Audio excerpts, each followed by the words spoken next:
Fórmula 1 em 1º de janeiro?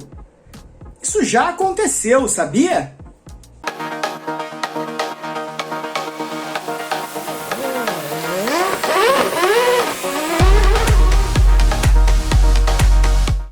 Adeus, ano velho, feliz ano novo! Bom dia, boa tarde, boa noite. Em 2024, amigas e amigos do Grande Prêmio, tudo bem com vocês? Espero que sim. Pedro Henrique Marum aqui, e neste primeiro dia do novo ano, um dia em que o noticiário é muito calmo, um dia em que o mundo inteiro está de feriado, o mundo inteiro contempla o dia final do ano anterior, como sempre, pensa nas suas possíveis realizações, nas suas promessas para o ano que vem. Então, eu não vou tecer aqui grandes análises, grandes comentários sobre ideias do que pode vir a acontecer ao longo desse ano. Eu vou trazer uma efeméride. Vou recuperar para vocês uma história antiga. A Fórmula 1 já correu algumas vezes no dia 1º de janeiro.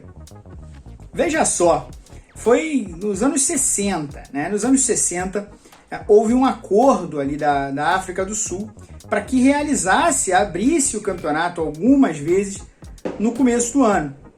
Então, em 1965, a Fórmula 1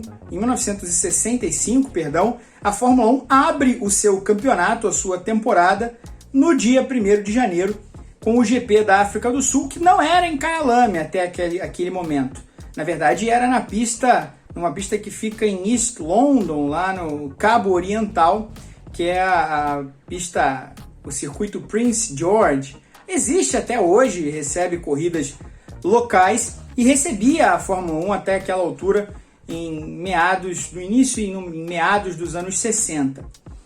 Depois, voltaria a receber uma corrida da Fórmula 1 em 1966, no dia 1º de janeiro, também nesse circuito de East London. Porém, a corrida de 66 tem uma pegadinha aí, porque ela foi uma corrida da Fórmula 1, mas ela não foi válida para o campeonato mundial. Hoje parece algo alienígena falar isso, mas você que acompanha o esporte há muito tempo, você que se inteira mais sobre a história do esporte, sabe que a Fórmula 1 correu durante muitas décadas corridas que não faziam parte, né, da contabilização de pontos para o campeonato. Não é que nada deu errado, não é que algum fracasso aconteceu.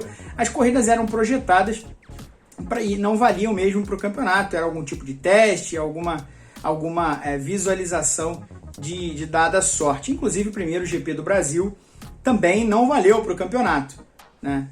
Isso também aconteceu na primeira corrida aqui em Interlagos no começo dos anos 70.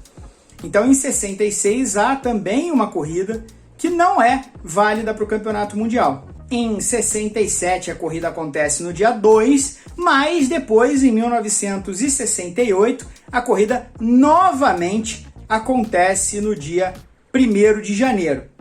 E quem foram os vencedores dessas provas? Bom, em 1965, o vencedor é o Jim Clark, que abre uma temporada apoteótica para ele, onde ele vai vencer a maior parte das corridas do campeonato e se tornar bicampeão mundial de Fórmula 1. Então ele abre aquele campeonato dando a tônica do que viria pela frente. Em 66, quem vence a corrida é o Mike Spence pela BRM, claro que o Jim Clark vence pela Lotus. O Mike Spence vence essa corrida que não é válida pelo campeonato, sem alguns dos principais nomes do grid, mas ainda assim um grid forte. E aí, em 68, o Jim Clark volta a vencer, o campeonato seria conquistado lá na frente pelo Graham Hill, e claro que, de novo, você que acompanha a história da Fórmula 1, gosta mais dessa parte, sabe que o GP da África do Sul de 68 foi a última corrida de Fórmula 1 disputada pelo Jim Clark, não só a última vitória, mas a última largada do piloto escocês. Como o campeonato começava em 1º de janeiro e a sequência só se daria meses depois, em 68 a segunda prova do campeonato foi na Espanha já em maio. Então, um período muito grande entre as duas provas. E o Jim Clark se manteve em atividade, como os pilotos se mantinham em atividade nesse período. E aí ele foi correr uma prova de Fórmula 2 europeia em abril, lá em Hockenheim, sofreu um acidente fatal que encerrou a trajetória dele na Fórmula 1. Mas a coincidência bizarra é que o Mike Spence, vencedor da corrida de 66, também viveu naquele GP da África do Sul de 68 a sua última corrida pela categoria.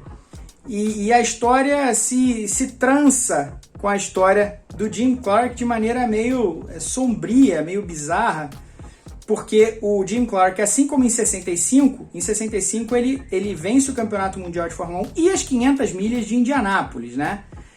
Ele deixa de correr prova da Fórmula 1 para vencer em Indianápolis. Ele faria isso de novo em 68, a partir do momento em que ele morre. O Colin Chapman, dono da Lotus, vai ao mercado buscar alguém que possa substituir o Jim Clark nas 500 milhas de Indianápolis, faz esse convite ao Mike Spence, e o Mike Spence acaba morrendo num dos treinos de preparação lá em Indianápolis. Ele começa os treinos muito bem, aí o pessoal da Lotus pede que ele teste o outro carro, porque o piloto não estava, o Andy Granatelli, não estava conseguindo ainda tirar muita coisa do carro, pede para ele dar uma olhada, e aí logo que o Spence começa a dar a volta ali ainda ele acaba perdendo o carro na curva 1, na entrada da curva 1, bate muito forte, e também acaba sendo um acidente fatal. Essa corrida de 68, ela já é em Kyalami. E o campeonato da Fórmula 1 continuaria visitando Kyalami nos anos seguintes. Em 69 você tem vitória do Jack Stewart, depois tem vitória do Jack Brabham, mas aí já depois, a partir de 69, o calendário normalizado, com as corridas começando em março, o GP da África do Sul já realizado no mês de março. Você sabia disso? Que teve corrida de Fórmula 1 dia 1º de janeiro algumas vezes? Pois é, aqui também tem história. Peço para que você curta o canal, curta aqui o vídeo, dê o smash no botão do joinha e, claro, deixe seu comentário, porque o seu engajamento é muito importante. Um ótimo ano para todos nós, um grande beijo e abraço e até a próxima!